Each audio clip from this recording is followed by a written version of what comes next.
Akkam jirtu kabajamtoota daawwattoota keenyaatiif dhaggeeffattoota keenya haala weerara vaayirasii koronaa ilaalchisee har'as Jawaar Mohammed wajjin as stuudiyootti argamna. Jawaar baga nagaan dhuftee deebite. Har'a fageenyi keenya baay'ee walirraa fagaannee teenye. Nama nuti qochisiisuu qabda. Maaliif garuu namni baay'ee amma yeroo nu lamaan laalu jarri kun har'amaa walirraa fagaatanii wal dhabanidha jedha. Dhukkuba addunyaa raasaa jiru kana biyya kanallee amma seenee rakkoo guddaa uumaa jiru kana irra aanuudhaaf falli hundarra guddaa adda fagaachuudha. Nuyi istuudiyoom tokko keessatti adda fagaannee kan ta'aa jirru addunyaan yeroo ammaatitti mana manatti cufateeti kan addaan ta'aa jiru. Manuma tokko keessatti illee yoo of shakke abbaan warraa haadha warraatti irraa adda ba'ee ruumii biraa yookiin daree biraa keessatti of cufeeti dhokseeti kan ta'aa jiru. Namni keenya kan beekuu qabu hiriyoota baay'ee qabna warra wajjin barannes warra wajjin guddannes Ameerikaattis Awurooppaattis haala baay'ee rakkisaa keessa kan jiru. Haalli dhukkuba kanarraa akkasitti hin dabarre yookiin immoo sirraa nama biraatti akka hin dabarre godhamuu danda'u keessa karaan kophaa social distancing kan addaan fagaatanii deemu addaan fagaatanii taa'u akkasumas immoo qulqullina harkaa eeggachuu waan ta'eef addaan fagaatanii taa'uun fakkeenya ta'uu qofaaf osoo hin tahin barbaachisaa waan ta'eef namni keenya kan beekuu qabu amma atis qabaachuu dandeessa anis qabaachuu nan danda'a. Vaayirasichi nama qabatee guyyaa 14 booda qofa mallattoon dhukkubbii akkasitti dhagahamu. Kanaaf addaan fagaachuudhaan of qofa osoo hin tahin namoota wajjin hojjetanis firas addaan baraaruudhaaf irraa baraaruudhaaf baay'ee barbaachisaa waan ta'eef akkanatti taa'uun barbaachisaadha. Gaariidha. Walirraa fagaatanii taa'uun barbaachisaa akka ta'edha. Wanti kun biyya keenyatti hin baramne namoonni tokko ammallee lakkii homaa rakkina hin qabu jedhanii mana nyaatattis iddoo adda addaattis waluma bira taa'utu mul'ata walgahii irrattis. Mee isatti hin deebina bal'inaan hin kaafna dhimma kana. Mee walumaa galatti akka addunyaattis haa ta'u akka biyya kanaatti weerara koronaa vaayirasii kana mee bifa kamiin hordofaa jirta? Maal sadarkaa kamirra jira? Akkuma agartu sirriitiin jala bu'ee hordofaa jira. Odeeffannoolee gama uummatatti dhiyaachaa jiranis akkasumas immoo keessaan odeeffannoo mootummoonni adda addaa dhiyeessaa jiran hordofaa jirra. Dhimmi kun dhimma fayyaa qofa miti amma dhimma securityis ta'ee jira, dhimma dinagdeetis ta'ee jira jechuudha. Hayyoonnis hoogganoonni damee hundarra jiran kan damee fayyaarra jiran kan damee securityirra jiran kan damee dinagdeerra jiran kan dhimma hawaasummaa laallatan hoogganoonni amantii dhimma kana jala bu'aniiti hordofaa kan jirani. Rakkoo guddaa addunyaa irratti uumee jira. Fayyaa lubbuu namoota kumaatamaa galaafataa kan jiru, 1,100 qabamaati kan jiru. Reefu sanummoo Awurooppaa fi Ameerikaa reefu kan seenaa jiru ganaadha. Rakkoon kana caalaa hammaataa deema jedhameeti kan yaadamaa jiru. Afrikaan mataa ol seensifatee jira. Warra Afrikaa keessatti gara nama 1,400 kan ta'u qabamuun isaa beekamee jira. Reefu ol seenee torban tokko lama booda ol dabala jedhameeti kan yaadamu. Kanaaf hordofaatiin jira. Odeeffannoo akka tokko uummata kan gahuu qabus gara social miidiyaatiin dabarsaa qaamota adda addaa kan dhimma ilaaluufis dabarsaatiin jira. Itti gaafatamummaan qaba jeetiin kan yaadu kanaan odeeffannoo walitti qabaas dabarsaatiin jira jechuudha. Mee Afrikaa reefu ol seenaa jira kan jedhu kaaftee turte.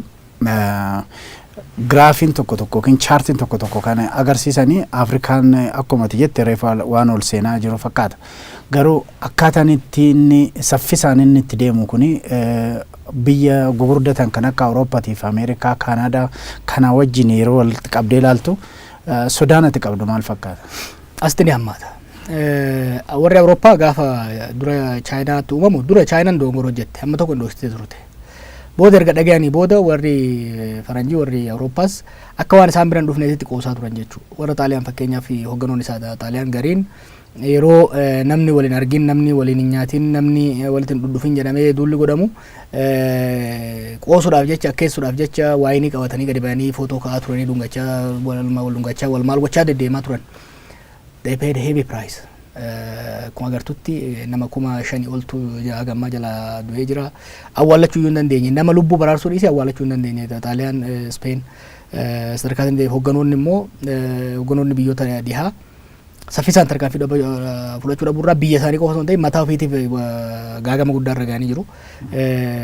Ambaasaadder pirezidantiin takkaa hoggantuun muummichi ministeeraa biyya Jarmanii shakka of shakkitee kwaarantiinii keessa seentee jirti. Biyya Ameerikaa keessatti seenaatarri Raan Pool jedhamu osoo torban lamaan dabre kana keessatti osoo dhukkubni Awurooppaa seenee Ameerikaa mataa ol seenfatee jiru of eeggannoo dhabuurraa diggisii irratti hirmaatee qabamee jira. San booda irratti hin beekamne senaatota biraa wajjin wal argee jira. Namoonni baay'een hoogganoonni baay'een ofii fuudhumuu danda'u jechuudha biyya alaa keessatti. Biyya keenyatti haalli amma Itoophiyaa keessatti biyyoota Afrikaa garii keessatti haalli amma jiru amalli amma hoogganoonni illee uummanni illee calaqqisaa jiru waan warri Awurooppaa torban sadii dura calaqqisaa turan kan amma calaqqisiifamaa jiru jechuudha. Akka waan abaarsa qabutti namni walirraan baratu gaafa dhukkubicha ishee ture warri Awurooppaa callisee anjamaa godhaa ture qoosaa ture. Gaafa amma Awurooppaa fi Ameerikaa immoo jilbiifachiisee fixaa jirutti warri Afrikaa immoo anjamaa godhaa jira jechuudha biyya teenya illee dabalatee. Dhukkubichi kun nuyi humna dinagdeetinis bu'uuraalee fayyaatinis teekinooloojiinis caasaa sekiuritii qabnuunis kan warra Awurooppaatirraa baay'ee dadhaboodha jechuudha. Gaafa seenne lakkoofsa nama qabatullee dachaan dabalama. Lakkoofsa nama miidhamullee akkasuma rakkoo guddaatu biyya kanatti gaanfa Afrikaa kanatti as deemaa jira. Duubatti harkifataa kan jirru baay'ee na yaachisee jira, baay'ee na sodachiiseera jechuudha. Mee dhibbeen kuni dhiibbaanni gara dinagdee akkasumas security biyya irraatti qabu gara boodaatti ilaalla. Sana dura garuu mee qabatamaatti dhimma kana akka biyyaatti dhiisee akka addunyaatti hordofaa akka jirtudha kan ibsite. Tarkaanfii mootummaan Itoophiyaa yeroo ammaa kana fudhataa jiru sanammoo attamitti ilaalta? Mootummaan Itoophiyaa baay'ee harkifate. Dhumarra aga torbaan dabreetitti qoosaarra turani. Qilleensi biyya kanaa vaayirasii kanaaf hin ta'u nyaanni biyya kanaatillee akka waan barbaree hin gubnee dhabamsiisutti kan qoosok irresponsible ture dhugaan siin jaa. Erguma WHO'n global pandemic takka'u dhukkuba addunyaa weerara addunyaa jedhee asillee xayyaarri akka fedhetti biyya hunda dhaqaa ture, daangaan keenya hundi banaa ture. Ammumaa eega xiqqoo seriously fudhatanii dhimma kanarratti ibsa kennuu eegalaniiru hojiin hojjetame hin jiru. Magaalaan kun akkuma kalee akkuma duriitti nagaumaan bahee galaa jira. Paartiin biyya bulchuu araddaa hundatti walgahii arra amma akka yeroo haasofnu kanatti nama fayyaa qabutu kana godhaa jiranitti fakkaatu walgahiin godhamaa jira. Dhukkubichi sirriitti akka babal'atu fedhii waan qaban malee dhukkubicha hambisuudhaaf tarkaanfii walgitaa saaxilamummaa vulnerability biyyi kun qabu rakkoo wanni kun biyya kanatti fiduu danda'u hubachuu dhabuurraa haa taatu tuffachuurraa haa taatu wallaalummaarraa haa taatu maaliif akka ta'e hojii tarkaanfiin hangammaa fudhatu kan baay'ee nama rifachiisu tarkaanfiin hangammaa fudhatamu duubatti harkifatee dhiibbaa alaa fi keessaa wacaan godhamuun kan godhamaa jiru malee proactively dursanii itti gaafatamummaadhaan tarkaanfii fudhatamu natti mul'ataa jiru. Mee amma fakkeenyaaf daangaa cufuun mul'ataa jira, har'a himamaati jira. Daangaa cufuun akkasumas immoo namoota biyya alaatii dhufanii bultii 14 iddoo tokko akka isaan turan gochuun kun hin jira. Kun tarkaanfii mootummaan fudhate keessaa isa gaariidha jechuun hin danda'amu. Gaariidha gahaa miti tureera jechuudha. Fakkeenyaaf daangaa kan lafaati malee kan qilleensaa hin cufne ammallee gara biyyoota hedduutti xayyaarri deemaa jira, nama fidaa jira. San qofa otoo hin ta'in eerpoortiitti namoonni halkan kanfaa galan osoo laalamanis warri galaa jiran jiru. Tokko sani gahaa miti. Daangaan kan qilleensallee cufuu qabanii garuu tuuleet natti fakkaata daangaadhaaf. Dhukkubichi biyya seeneera. Dhukkubichi biyya seenee Finfinnee keessa tamsa'eera, Finfinnee alas tamsa'eera. Kuni amma qorannaa baay'ee xiqqaadha. Hagammaa nama 390 qofatu kan qoratame bakka muraasatti kan qoratamaa jiru. Qorannaa waan hin godhaminiif dhukkubichi immoo torban lama guyyaa 14 turu malee mallattoo waan hin agarsiifneef ammatti biyya akka walga'iitti kan shakkamaa jiru jechuudha. Kanaaf amma hojiin guddaan hojjetamuu qabu seensa daangaalee cufuun gahaa miti. Sochii biyya keessaa dhaabsisuun barbaachisaadha. Mootummaan Eertiraa tarkaanfii bareedaa fudhatee jira. Sochii biyya keessaa Finfinneerraa sochiin gara alaatti godhamu. Maaliif dhukkubichi dura Finfinnee seenee asirraa kan tamsa'aa jiru. Sochii Finfinneerraa gara godinootatti gara naannoleetti godhamu. Sochii naannoleerraa gara Finfinneetti godhamu. Sochii naannoorraa gara naannootti godhamu. Sochii magaalotarraa gara magaalaatti godhamu saffisaan dhaabsisuu danda'uudha qaban jechuudha. Daangaa biyyaa cufuun kan fayyadu osoo dhukkubichi seeniin osoo ta'e. Dhaqqaa'u gaafa dhukkubni tokko lama qofti gaafa seene osoo ta'e wayya ture. Amma dhukkubichi biyya seenu mootummaanis mirkaneesseera namuu beeka jechuudha. Lakkoofsa hedduudhaan namoonni faalamuu akka danda'an shakkiin jira jechuudha. Amma biyya keessa erga seene akka hin tamsaane dhoorguudha. Akka hin tamsaane dhoorguudhaaf immoo hojiin barbaachisu hojii sochii uummataa guru ummanni magaalaa tokkorraa gara magaalaa biraa naannoo tokkorraa gara naannoo biraa akka hin sochoone ugguruu dhaabsisu. Maaliif dhukkubni kun namaan kan socho'u. Otobisiin akkuma duritti akka nagaan deemaa jira. Geejjibni adda addaa akka akkuma duritti deemaa jira. Kanaaf kana yoo hin dhaabsin dhukkubichi Finfinnee irraa gara godinootaatti faca'ee jira. Godinoota irraa gara aanaatii fi araddaatitti bu'aa kan jiru. Kana dhaabsisuun yoo hin godhamin ammatti daangaa qofa cufuun gaarii ta'ee osoo jiru dhukkubni dabalataa akka hin seenne. Cufuun gaariidha. Garuu dhukkubichi biyya keessa seene biyya keessa tamsa'ee akka waliin geenyeef immoo sochii biyya keessallee uguruun barbaachisaa ta'a jechuudha. Amma biyyoonni ollaa keenya kan akka Eertiraa akkuma tamma maqaa dhooftee tarkaanfii gaariidha fudhatan jette. Keeniyaan illee tarkaanfii tokko fudhataa jirti. Durumaanuu Keeniyaan daandiin qilleensa Itoophiyaa gara Chaayinaatti akka hin balaliine gaafataati ture. Amma immoo intarneetiidhaan waan wal qabate tarkaanfii tokko fudhate. Biyyoonni ollaa kun tarkaanfii akkasii yeroo fudhatanii gara Itoophiyaan kun duubatti harkifamuun maalirraa kaasitti fakkaate? Akkuma siin jee waan kana sireesli fudhaniitu fakkaata. Rakkoo hubannaa paandamikiin maal akka ta'e iyyuu sirriitti waan hubatanitti fakkaatu. Weerarri dhukkubaa addunyaa maal akka ta'e hin hubanne. Uumaa waan dho'isin hin qabnu. Jechuun rakkoolee hooggansa biyya kanaa wal qabatu baay'ee yeroo biraa waan haasa'uu dandeenyu dubbicha hubachuu dhabu tuffatanii xiqqeessanii ilaaluun gaagama guddaa fidee jira. Biyyoota biratti illee rakkoo guddaa kan fide. Biyyoota milkaa'anii olaalte bakka biyyoota akka Singaappoor yoo fudhatte biyyoota akka Chaayinaas yoo fudhatte warri daddafee to'ate warra waan kana laaffisee ilaalin tarkaanfii murteessaa ganamaan warri fudhate to'achuu danda'ee jira.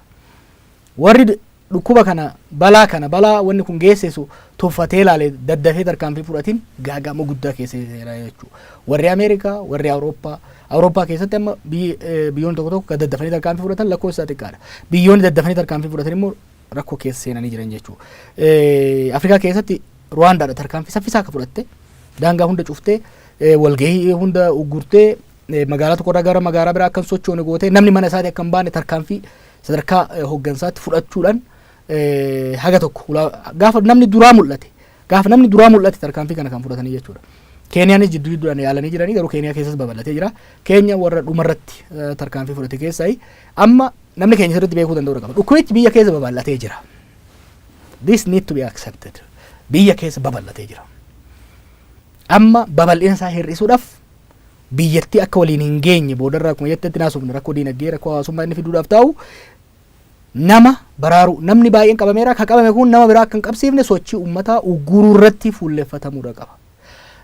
Kuni baay'ee gara duubatti harkifatee Eertiraan tarkaanfiin irra fudhatte kaleessa gaana natti fakkaata namni isaan biratti kan mul'ate guyyaa irraa tarkaanfii murteessaa fudhachuudhaan sochii geejjiba uummataatiin sochiin godhamu akka dhaabbatu namni mana akka hin baane namni kudhanii ol akka waliin agarre tarkaanfii fudhatan kuni baay'ee gaariidha baay'ee waan nama jajjabeessu biyyi teenya kana torban dabre godhuu qabdi turte.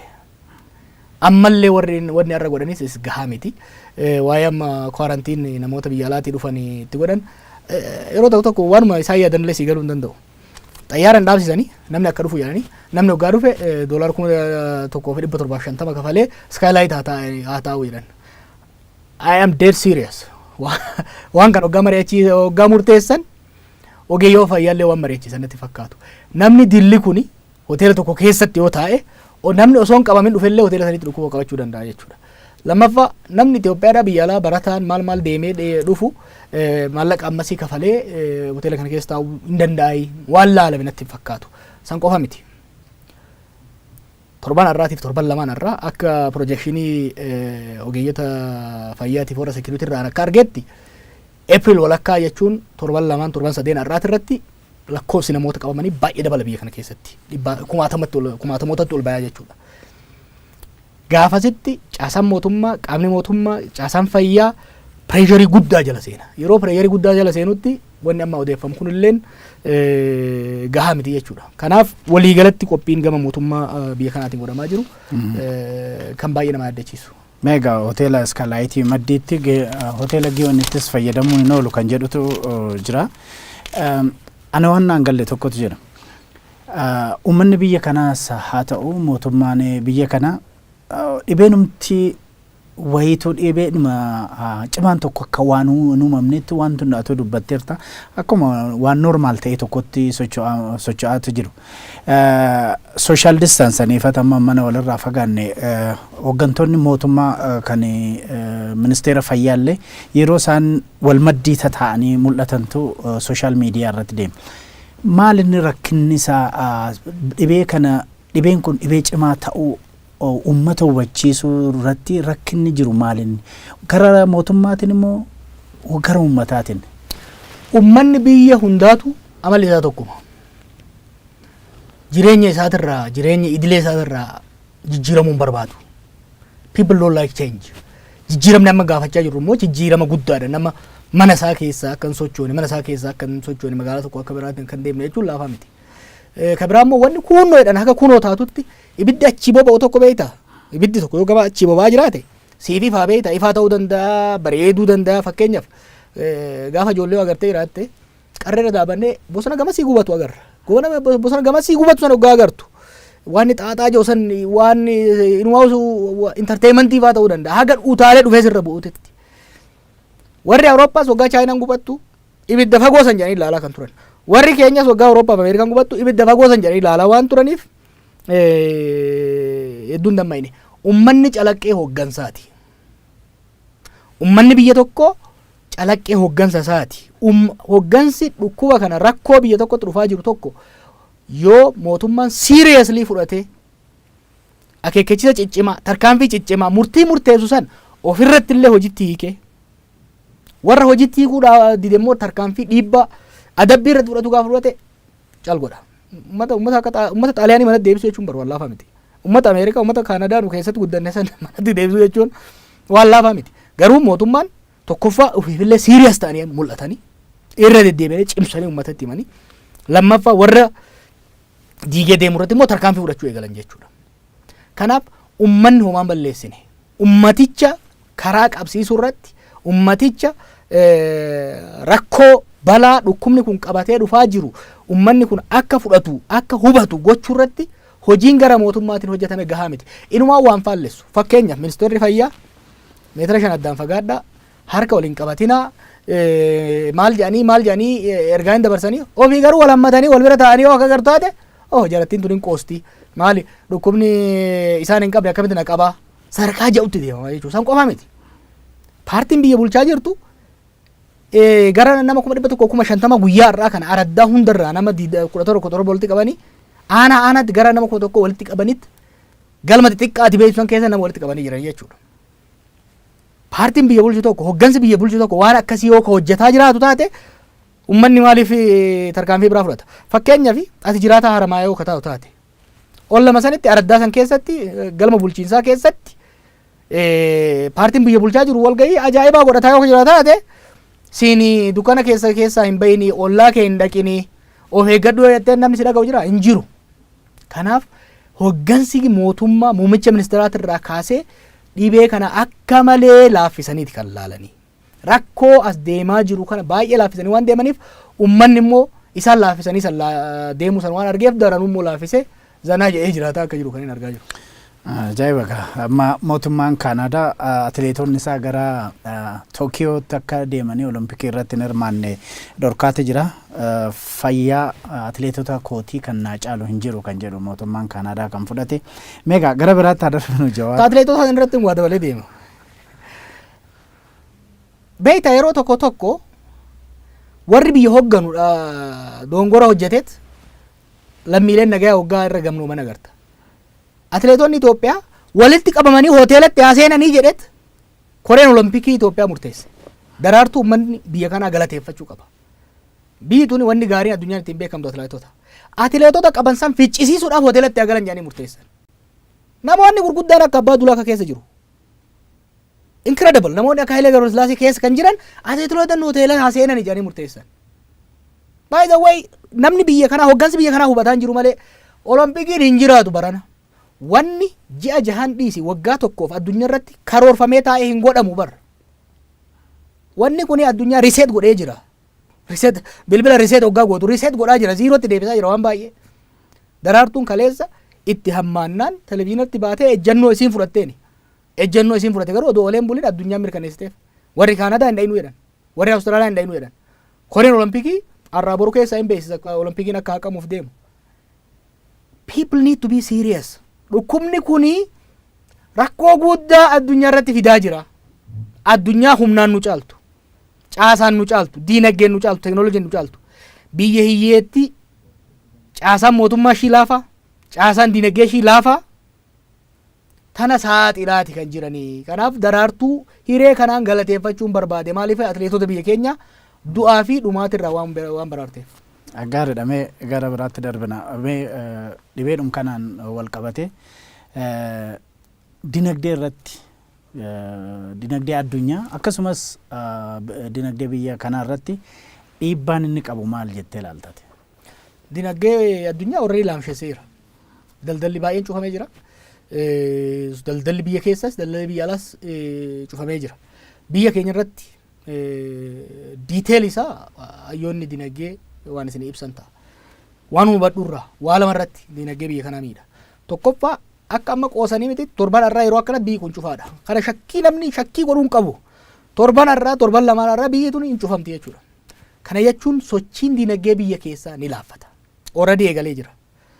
Hoteelaaf konferansii irraa galiin argamu already percentage 50 booking kan jennuun kun percentage 50 bu'eera asitti jechuudha. Gaafa sochiin kun ugguramuun isaa immoo dirqama immoo waan hin oolle. Muummichi ministeeraatiif hooggansi har'a qoosaa jiru kun humna waraanaatiin biyya sana cufuuf ta'a torban dhufu kana keessa.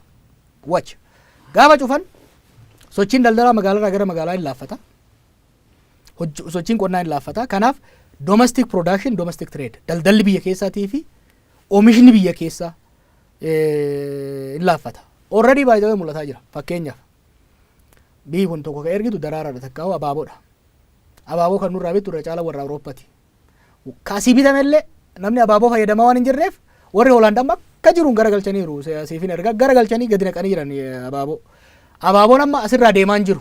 Kanaaf hojjettoonni abaaboo keessa hojjetan takkaa'u oomishni abaaboo gara percentii 90titti cufamee jira jechuudha. Akkan jettu. Lammaffaa wanni biyya alaa erginu buna. Buna immoo namni yoo kaaffee dhaqee yoo wal keessa deeme kan dhugu. Namni balbala cufatee taa'aa jira. Ajajni bunaa demand buna keenyaaf alaa godhamu dhaabbatee jira jechuudha. Sochiin biyya keessaas hin laaffataa, production keenyas daldalli biyya keessaas hin laaffataa. Fedhiin takkaa'u demand meeshaa nuti biyya alatti erginuuf export goonu bunaaf haa ta'u, talbaaf saliixaaf haa ta'u, wantoota alaatiif immoo biyya alaatti silaa dura erginu addunyaan cufattee nurraa kabitu Chaayinaadha, warra Arabootaati, warra Awurooppaa fi Ameerikaati. Hunduu balbala cufatanii waan jiraniif demand for our export is going to drop. Is dropping fast. Zero ta'uu danda'a in 2-3 weeks. Kanaaf daldalli biyya keessaas hin qorraa. Daldalli biyya alaa meeshaa alaa galchuu illee nutti ulfaachuu danda'a. Maaliif? Productioniin baay'ee laaffataa waan jiruuf, faabrikaan hedduun cuccufamaa waan jiruuf, importiin keenya illee laaffataa jechuudha. Diinagdee keenya level godhaa deema. Ka addunyaallee already triliyoonan diinagdee laamshasee jira. Haga ammaati kan jechaa jiru. Wanni kun yoo xiqqaate ji'a lamaa fi kan ture jedhamee kan yaadamaa jiru immoo san caalallee deemuu danda'a jechuudha. Kanaaf diinagdee addunyaas caccabsaa jira. Diinagdee teenya immoo already eegalee jira. Torban 2-3tti duruun jirtu hanga jirtu san zerootti deebisuun isaa waan hin oolamne jechuudha. Recession itti seenaa jirra. Recession guddaa I think Ameerikaatti gara 3.4% recession kan amma tilmaamaa jiranii san irrallee guddachuu danda'a. Keenya immoo already waggaa 5 dabre kanaan haala siyaasatiin wal qabatee diinagdeen baay'ee laafataa jira. Amma immoo daranuu daaraa godha. Alarraa gargaarsaaf maali akka hin deemne warri silaan gargaarullee ofiifuu rakkoo guddaa keessa seenaa kan jiru. That's why mootummaan biyya kanaatii fi ummanni biyya kanaa rakkoo kana seriously fudhachuu danda'uudha qaban. Arra 5 billion ramanneerraa biyya birrii miliyoona 5 ramanneerraa jedha biyya. Fine gahaa miti. More barbaachisuudhaaf deema. Maaliif? Fayyaa irratti baay'ee amma namni baay'een koronaa qofaan dhumnaa jedheeti kan sodaataa jiru miti. Gaafa koronaa hammaataa deeme ogeessi fayyaa fi dhaabbilee fayyaa nu qabnu waan san to'achuu irratti waan fuulleeffatuuf namoonni dhukkuba biraatiin qabamanii jiran yoo koronaatu qabee fixa yookiin immoo dhukkuba sanirraa fayyuu hanqatanii dhumutti deemanii jechuudha. Lakkoofsa asirratti dubbadhee nama weerarsuun hin barbaadu. Projectioniin Itoophiyaadhaa fi Afrikaadhaaf kaa'amee jiru in millionsidha jechuudha. Yeroon yerootti qoosanii miti. Hoggansi biyya kanaa qoosaati kan jiru. Kuni gara beela hamaa beela duwwaatu hin taane gara walitti bu'iinsatti nama deemsisu hordofsiisa jettee sodaatta? Diinagdeef securityinii fi siyaasaan yeroo hunda addaan akka hin baane dubbachaatiin ture. Kana waan hin hubadhuufi. Amma koronaan dhufa rakkoo hawaasummaati. Rakkoon hawaasummaa kun maal uumaa? Kufaatii diinagdee fi uumaa jenne. Kufaatii diinagdee uumuun suni rakkoo security guddaa uuma. namni akka qophaa'u qabaatuuf itti himuu barbaada. Xaaliyaanitti namni reeffa ofii awwaallachuu danda'an jiru. Xaaliyaanitti Ispeenitti yeroo ammaatti namni tokko mana keetitti yoo kaduu taate awwaallachuu dandeettu hin qabamtaa nama biraa waan qabsiiftuuf. Biyya keenya kana keessatti sensitiivitii waa'ee du'aa fi reeffaan wal qabatee deemu beeyta. Tokko kanaan wal qabateen namaan mootummaan kun namni akkana wal dhoorguun isaa dirqama ta'a. Namni hin dhuma kana qophaa'uu qaba namni. Nama du'u san awwaaluu hin dandeenyu. Awwaaluu dhoorguu mootummaa sanarratti rakkoo uumamu jira. Lammaffaa namni mana akka hin baane gaafa dhoorginu biyyi kun hiyyeessidha. Nyaata gahaa mootummaan dhiyeessuudhaaf qophii waan hin qabneef namni gara ol saamuutti seenuu danda'a jechuudha. Kanaaf humni waraanaa biyyattii stand by seenuu danda'u qaba. Har'a ajajanii jiran akka qophaa'u. Gahaa miti too late. Waraanni saffisaan tokkoffaa warri eegamuu qabu biyya kanatti amma daddafe tokko ogeeyyiin fayyaa rakkoo kana to'achuudhaaf of tiksuu waan qabaniif waan akka maaskii, waan akka gilaavii, waan akka lubbuu isaaniitiif barbaachisaa saffisaan argachuu danda'uu qaban primarily. Lammaffaa qaamonni security poolisiinii fi waraanni rakkoo fayyaa kanaan wal qabatee dhoowuudhaaf taa'u to'achuu waan qabaniif saffisaan qophaa'uu danda'uu qabanii jechuudha. Qophaa'uu jechuun biyya keessa tamsa'uu danda'uu qabanii leenjiin gahaa isaanii kennamuu danda'uu qaba. Maaliif uummataan waan taane keessa akka hin seenne ufiif immoo dhukkubaan akka hin qabamne immoo dhukkuba sanirraa eegamuu danda'uu qaban jechuudha. Prioritiin isaaniif kennamee irratti hojjetamuu danda'uu qaba. Kun hundi waan arjantilii isaa 24 saffisaan hojjechaa itti qophaa'uu qabanii itti qophaa'aa jiranii. Nuyi hoggaa waan kanarratti lallabnu jara mootummaatiin waan wal mormiinuu fi ammoo waan wal mormuu fi wal deeggaruuti miti. Sanii miti riili. Rakkoo guddaa biyya kanatti uumamu dhufaa jira jechuudha. Rakkoon fayyaa rakkoo diinagdee nutti fiduuf deema. Rakkoon diinagdee rakkoo security nutti fida. Rakkoon security immoo quba walitti qabuun waan dhufuuf rakkoo politikaa already marqamee jiru kana akka bulluqu godhuudhaaf deema jechuudha. Yeroo hoggansi biyya kanaa kan mootummaa keessa jirus kan mootummaa ala jirus hoggansa siyaasaa qofa osoo hin ta'in hogganoota amantii dabalatee hogganoota diinagdee dabalatee yeroo mataa walitti qabatanii wal mari'atanii wal dhaggeeffachaa ittiin deemani. Waa'ee amantii eegansii kaase sossodaataa deemne beektaa hogganoonni amantiillee irresponsible ta'aniiti kan deemaa jiran dhugaa yoo dubbannu taate. Yeroo ammaatitti salaanni jum'aatii fi kadhannaan sanbattanii dhaabbachuu qaba. Maleeyyaatti nama qophii tokko ture qophii sanirratti qophii amantii tokko ture nama 10,000 wal gahe. Haga ammatti qorannaa godhameen namni 840 qabamee jira warra achitti hirmaate keessa. Namni 840 kun qeeqee ofiitti gadeebee nama meeqaaf akka geessu argi. Kanaaf hoggansi siyaasaas, hoggansi amantiis, hoggansi diinagdees seriously ka'ee biyyattii tana balaa itti dhufaa jirtu kanarraa hambisuudhaaf baraaruudhaaf baay'ee turree jirra, baay'ee harkifannee jirra garuu yeroo sa'aatiilee hafte kanarratti sirnaan itti fayyadamuu barbaachisan jedha. Mootummaan illee ibsaa baase keessatti waan akkasiiti baay'een akka hin hojjetamnedha. Lammata wal harkaa wal tuttuquu social distance amma jenne kanas baay'ee akka hin hojjetamnedha kan mootummaan himaa jiru. Mee egaa akka xaaliyaanii fa'arraa arginu irratti yeroo ammaa kana kan biyyattii keessa bobba'ee jiru waraana Itoophiyaanis sanaa qophaa'aa jirti jetteerta. Gama tokkoon biyya kanatti yeroo waraanni bobba'u command post jedhanis namni waan sodaatu fi yeroo ammaa kana sodaan sun hin uumamu jetta kan akkamitti ilaaltate? Rakkoo warra amma barsan keessa hin jirru.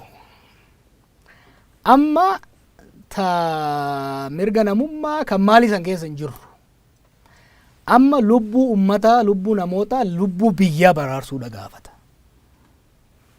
Waraana bobbaasanii mormitootaa fi warra isaan xixurratti akka wanni suni rakkoo sun immoo rakkoo bira uuma isaanittu.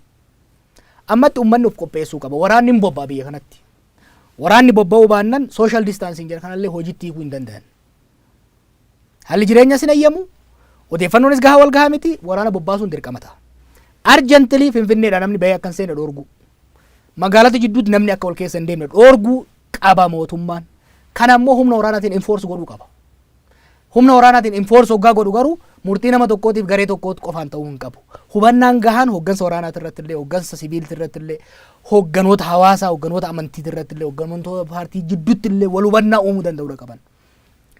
Biyya kana rakkootti oofaa jiran beektaa. Biyya ce'umsa keessa jirtu. Biyya siyaasaan isiin tasgabbaa'een hin ititin.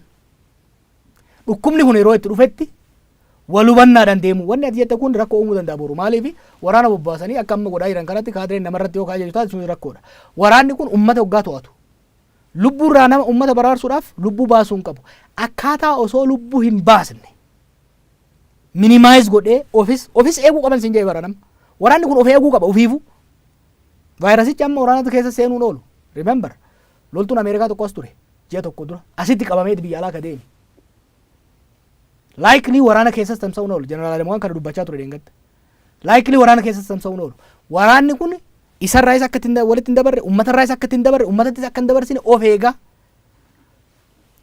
Dirqama itti kennamu kana dirqama uummata kana qeetti eeguu magaalaarra magaalaa kan sanchoone dhoorguu san booda manaa'uu akka hin baane dhoorguu duratti dirqamuu isaa waan oolleef kanaaf of qopheessuu qaba. Uummannis kana fudhachuu danda'uu qaba. Maaliif dhukkuban nu fixamoo ofii wal finnaadhamma. Kan ofii wal fixu boora walitti deebi'a rakkoo qabu maal silaa wal dhagayaan jiru namni. Ammatti garuu arjently waraanas qopheessuu danda'uu qabanii uummata immoo qopheessuu qabuu danda'an. Wanni an jechaa jiru bar. Koraanaa rakkoo hin qabu. Humna jaaramee jiru waan ta'eef hin bobba'aa leenjii gahaa kenniteef bobbaafta. Uummanni garuu saayikoloojikaalii qophaa'uu danda'uu qaba. Uummanni tokkoffaa ofuma voluntarily biyyoota Awurooppaas ta'e biyyoota Ameerikaatti hanga ammaa irra jireessaan voluntarily jechuun fedhii ofiitiin dhaamsuma ergaa mootummaan dabarsu fudhatee qe'ee ofiitti kan taa'aa jiru. Kasanirraa hafe garuu humnaan qe'eetti tiksaa jiran jechuudha. Asitti illee uummanni saayikoloojikaaliif qopheessuu qaba. Qe'eetti magaalaa ofiitti ganda ofiitti ugguramee taa'uudhaaf qopheessuu danda'uu qaba. Kan sanirraa didee garuu rakkoo uumuudhaaf deemu humni waraanaa biyyattii, poolisiin biyyattii qe'eetti eeguudhaaf qophaa'uu danda'uu qaba. Kan ammoo this extraordinary time yeroo normaalii miti. Yeroo dhukkubni guddaan balaan fayyaa namaarratti, nageenya namaarratti, diinagdee uummataa irratti, jireenya biyyaa irratti balaa guddaa buusuu danda'u yeroo dhufaa jiru kanatti qoosaa miti. Uummannis mootummaanis saffisaaf qopheessuu qaba. Amma egaa rakkinni tokko walgahii adda addaatti adeemsifamuudha. Har'umallee bilbilaan hedduutu nu ga'ee riippoortaroonni keenyas keessattuu gara Harargeetii kan nu qaqqabsiisan jira. Uummanni sodaa qaba. Sodaateeti asitti walgahiitu adeemsifamaa dhibeen kun nutti babal'achuun isaan oolu kan jedhu sodaa qabu. Garuu walgahiin sun immoo adeemsifamaa jira. Yeroo kanatti uummanni maal gochuutu irra jiraata jettee? Reefu waa katabeetiin ture. Paartiin biyya bulchituun yoo addatti miseensota isiitiif kittibaata kennitee jiraatte naan galu. Ta'uu danda'a maaltu beeka beekta. Warri aangoo qabu kun hunda harkaa qabne waan yaaduu fi yoo miseensota isaanii kanaaf kittibaata addatti kennanii jiraatanii kana godhan naan adda. Sanii alatti garuu tokkoffaa jara kanatti illee du'a muraa jiran. Lammaffaa kun dhimma isaanii qofa miti. Isa matter of public health jechuun fayyaa uummataa jechuudha beeki. Amma laale warri amma leenjii baay'ee Oromiyaa qofatti miti Amaaratti illee Kibbatti illee wanni kun godhamaa jira. Warri leenjii kennaa jiru kuni Adaamaa Finfinnee leenjii irra ture torban dabree fi torban san dura. Dhukkuba asii fudhatee jira jechuudha. Dhukkuba asii fudhatee kana qabalee it's incredible koronaa walxaayii hojjetaa jiran jetta bar. Kaadireen asitti leenji'aa turetu gadi ba'ee aana irratti nama leenjisaa jira. Asii koronaa kenniteefiti aanaatti aanaa kuma 600 fi waajirtu Oromiyaa keessa jirtu sanitti naaraabsii jechaa ni jirta. Incredible namni addunyaan kana amanuu hin dandeessu. Waan ajaa'ibaatti waan nama qaanessu nama sodaachisu kan godhaa jiran. Rakkoo kana immoo waan kana babal'isuu ta'a.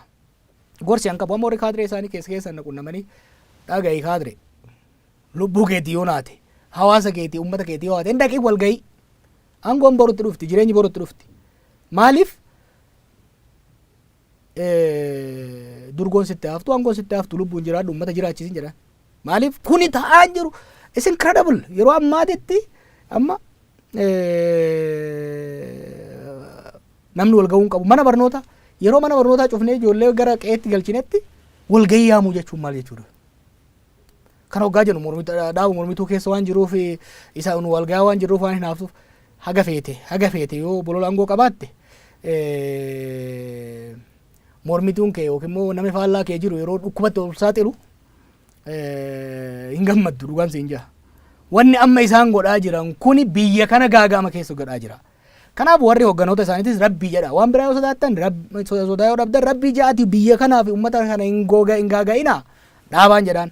Warra kaadireetiin garuu wanni hafe isinitti haafu walga'ii addaan kutaa galaan jiran.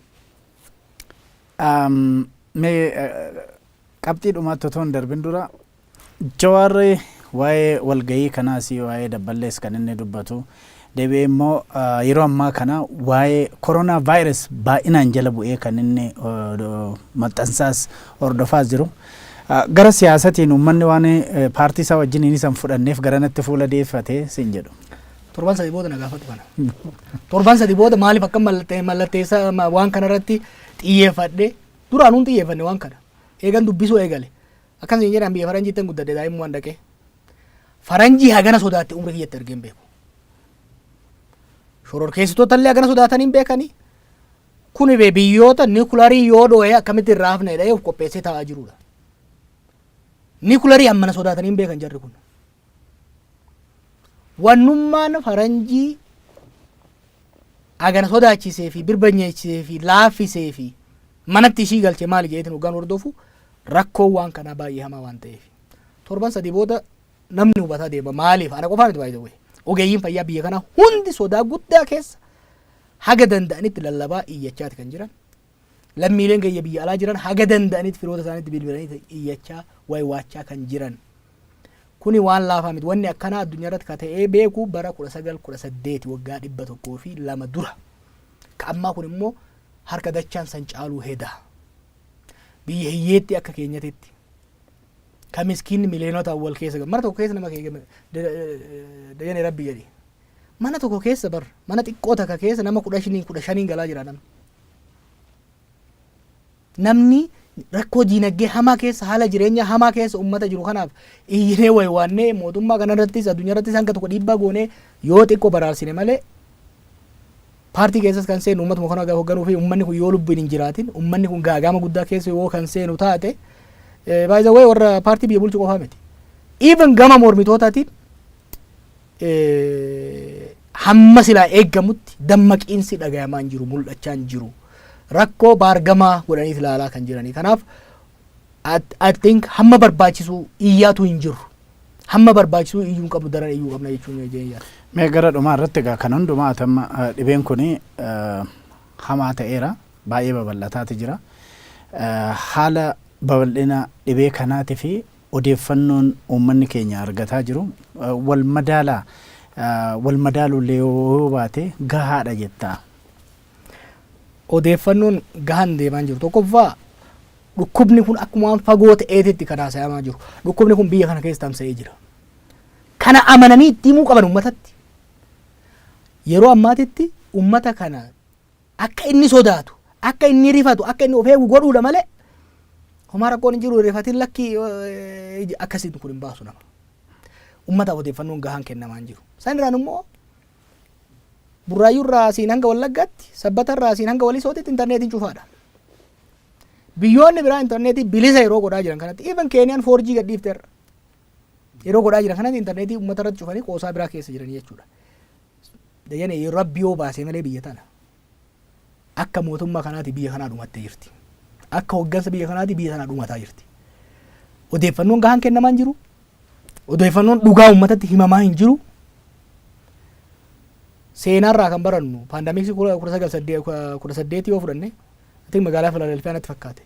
Hoggansi achi waa hunda ignoor godhee odoo biyyi kun cufamaa jirtu hiriirri gurguddaan akka godhamu ayyamee ture. Magaalaan baay'ee miidhamte biyyoonni baay'ee miidhaman bara 1918 biyyoota dafanii tarkaanfiin fudhatin biyyoota uummata ofiititti odeeffannoo waayitawaa odeeffannoo gahaa odeeffannoo rifachiisee sodaachisee qeetti isaan galchu uummataan kennin warra baay'ee miidhamedha jechuudha. Xaaliyaanii fi Jarmanii maaltu adda baasee yoo jettu taate warri Xaaliyaanii hanga dhumaatitti rilaaks ta'aniiti kan itti fufan. Maleeziyaa fi Singaapoor maaltu adda baase? Singaapoor kontirool gochuu dandeessee turte. Taayiwaan kontirool gochuu dandeessee turte. Biyyoonni biraa garuu kontirool hin goone. Maaliif akkaataa itti mootummoonni react itti godhanii tarkaanfii uummata baraaruu dhukkuba kana to'achuu isaanitti fudhatan differensii guddaa hiikaa guddaa uumee jira jechuudha akkaataa dhukkubni kun uummatatti miidhe irratti. Gaariidha amma keessattuu yeroo baay'ee yeroo barreessitu uummanni miliyoona 15 ta'ee intarneetidhaa fi sirriitti bilbilaanii wal quunnamaa hin jiru odeeffannoo argataa hin jiru kan jedhudha. Gama biraatiin immoo qaamni biraa karaa televezyiinii fi reediyootu akkuma kana dura wajjin kaafne argataatu jira. Caasaa mootummaatiinis information argataa jira. Miidhaan mana hin geessisu dhibeen kun kan jedhutu jira. Kanaaf waan ati jettu sanaa fi sun walmaddiitti yeroo laaltu maal sitti fakkaata? Dhugaama odoo maatiin isaanii gara Dabidoolloo gara Canqaasan jiraate akkana jedhaa jarri kun. Wulzay naafatiin jenna. Namni waan ofirratti murteessin ilma namaa irratti akkamitti murteessa? Televezyiina nama meeqa qaba biyya kana keessatti? Amma magaalaa Dambidolloo yoo fudhanne televezyiina akka qabu hin beeknaa bara daldalaan hin qaba. Barsiisa hojjetaa mootummaa hin qaba. Kun hin qabu. Achi gadi ba'i baadiyyatti waggaa gadi baate hoo eenyu televezyiina kan qabu? Reediyoon hoo odeeffannoo irratti reediyoon hagam takkatu darbaa jira. Yeroo ammatti maddi odeeffannoo addunyaa number 1 kan ta'e intarneetidha. Intarneetiin sakandii abdeetiin dhufa. Odeeffannoon madda hedduurraa dhufa. Reefu akkasiin jetti balaa kana jalaa bahuudhaaf ummanni akka dammaqu akka sodaatu godhuu barbaachisa. Argaan jira waan miidiyaa mootummaa irratti darbaa jiru. Gahaa miti.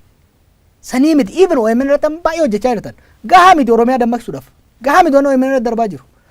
Internet irratti doktoroonni mataa isaaniitiin ogeeyyiin fayyaa warri adda addaa even waan biyya biraatti godhamaa jiru kana waan biyya biraatti ta'aa jiru kana fakkeenyaaf internet irratti dhukkubni kun ganama qabe akkam akka nama godhu laalaa jirra miti akkamitti hafuura akka nama kutu akkamitti akka nama hiraara akkamii keessa akka galchu kana televezyiinaan nuu dabarsuu hin dandeenyu OMN irratti warri miidiyaa mootummaallee dabarsu namni internet irraa kan arguu danda'udha qabaa jechuu.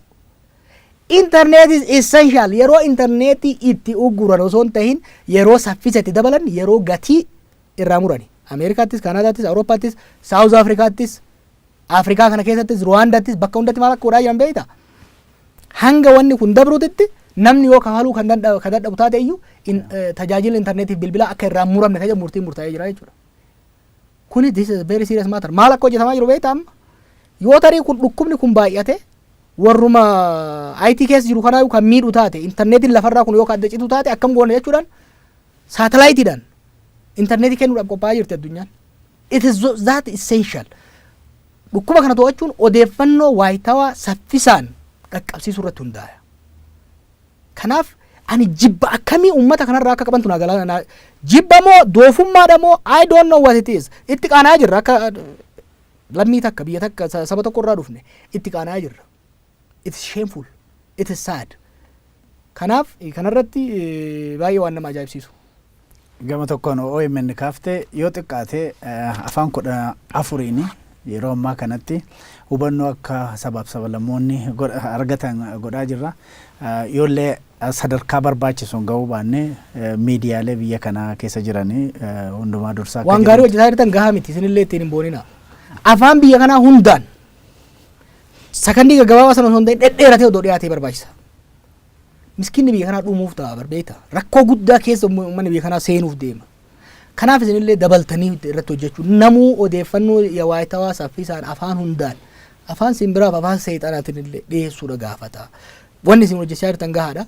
Gaariidha. Gahaa miti garuu yoo warri maali warri sirra kisuuneen jedhanii warri broadcast authority suni zara hinati babal'iftan jedhanii yoo isin kasasuu baattan garuu maan jettan wayya warri kun isin raabate gaarii. Gaariidha meedhuma irratti. Amma akka nama siyaasaa yookiin akka aktivistiittis yaada kennaa jirta. Yeroo kanatti hoogganaa biyya tokko otoo taate tarkaanfii attamii fudhatta? Torbanoota duran fudhadhan tokko waan biyyoota biraata irratti balaa buusaa jiru eegan argee tarkaanfii biyya kanatti fudhachuu. Tokkoffaa xayyaara dhaabuudha. Lammaffaa daangaa cufuudha. Itti aansee sochii biyya kanaa cufuudha. Sochii biyya kanaa cufuudha. Ammallee hin dabarre. Arrarraa eegalanii namni magaalaa tokkorraa gara magaalaa biraatti akkan sochoone dhoorgamuu danda'uudha qaba. Namni magaalaa Finfinnee irraa Ciroo dhaqu Ciroo irraa gara Hirna deemu. Namni asirraa ka'ee Amboon dhaqu Amboo irraa Naqamtee dhaqu asirraa Maqalee dhaqu dhukkuba wadhatee kan deemaa jiru. Epicentariidha kun ground zeroodha Finfinneen maaliif dhukkubichi asii kan seene magaalaa kana keessa tamsa'ee jira. Namni magaalaa kanarraa bahee deemu hundi potentially dhukkuba wadhatee kan deemaa jiru. Jawaar sochii uummataatu uguraa osiin jedhan. Antin gammada sirrittiin ugura. Ummata uguree ummanni arra na jibbee lubbuu isaatiin baraarame biyyi kun baraaramuu wayya. ummanni kun ummanni miskiinni kun dhukkuba balaa hamaa kanaaf hospitaala meeqa qabna? Ventileetara meeqa qabna biyya kana keessa? ICU internal intensive care unit meeqa qabna dhiiroo?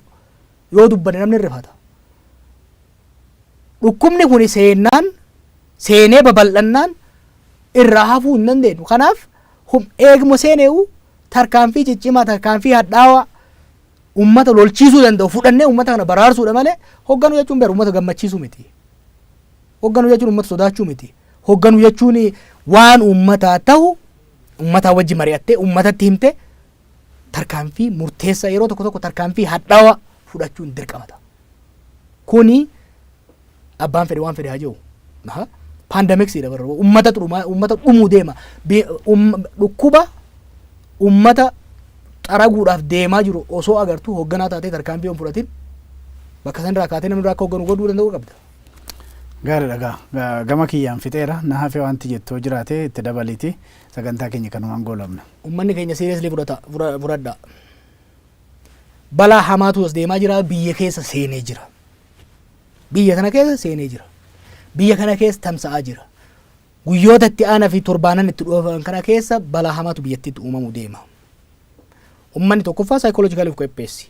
Lammaffaa nyaataaf dhugaatii hamma si barbaachisu bitadhuu qopheeffadhu. Qaama mootummaa wajjin waliigalii waliitumsii sochii kee hamma barbaachisaa sochii kee dhaabi. Gorsa ogeeyyiin fayyaa kennan kan walirraa fagaatanii deemu kan walgahii namni keenya cidha godhataa jira. Cidha godhachuu waan kana akkana walgahiirraa cidharraa manneen amantaa namni itti baay'aturraa irraa hafanii namni mana ofii taa'ee rabbii isaa kadhatu jiran irraa ta'anii qophaa'uu qaba namni saayikooloojikaalii. Maaliif balaa hamaa fayyaa ummataa jireenya isaanii dinagdee nageenya ummataa gaaga'uudhaaf deemuutu as deemaa jira. Ummataan qophaa'aa barbaachisaa ta'uu baannaan mana keessanii hin bayinaa. Barbaachisaa ta'uu baannaan magaalaa keessanii hin bayinaa. Nama arra sana jala dabreetu boru bal'ootti bayaa rakkoon jiraata. Rakkoo san garuu mootummaan hamma danda'e mannis wal gargaaraa haa godhu garuu of tiisaa biyya sanallee tiisaan jedhan. Hedduu galatoome Jawaar Mohammed. Egaa kabajamtoota daawwattoota keenyatiif dhaggeeffattoota keenya dhibee koronaa vaayirasii ilaalchisee turtii Jawaar Mohammed wajjin goone kanarraa kanumaan raawwatna. Egaa sagantaa biraatiin wal argina. Dajanee guutamaa ta'anii nagaannoo tura. No. Yeah. No. Yeah. No. Yeah. No. Yeah. No. Yeah. No. Yeah. No. Yeah. No. Yeah. No. Yeah.